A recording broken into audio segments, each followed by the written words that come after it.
وہ سب کو کھلاتا ہے، وہ سب کو پلاتا ہے، وہ سب کو پہناتا ہے، وہ سب کو سلاتا ہے۔ اس کی نعمتیں سب کے لیے، سورج کی چمک دمک اور اس کی لمعانیت سب کے لیے، چاند کی چاندنی اور چاند کی بڑی خوبصورت اور میٹھی سی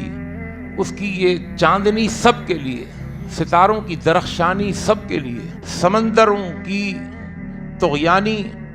سب کے لیے، سمندروں کا موجزن ہونا سب کے لیے، سمندر راستے دیتا ہے، سب کو راستے دیتا ہے، دریاؤں کی روانی سب کے لیے، ستاروں کی درخشانی سب کے لیے۔ یہی وجہ ہے کہ اللہ رب العالمین احکم الحاکمین جب اپنا تعارف کرواتا ہے تو یوں نہیں کہتا کہ میں رب المومنین ہوں، میں رب الموحدین ہوں، وہ یہ نہیں کہتا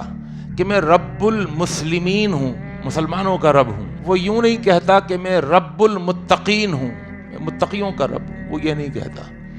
بلکہ وہ کہتا ہے رب العالمین ہوں، میں تمام جہانوں کا رب۔ اللہ خالق کل شیء، اللہ ہر چیز کا خالق ہے، ہر شے کا خالق ہے۔ جب وہ ہر شے کا خالق ہے تو ہر شے اس کی مخلوق ہے، جب وہ ہر چیز کا مالک ہے تو ہر چیز ہر شے اس کی مملوک ہے۔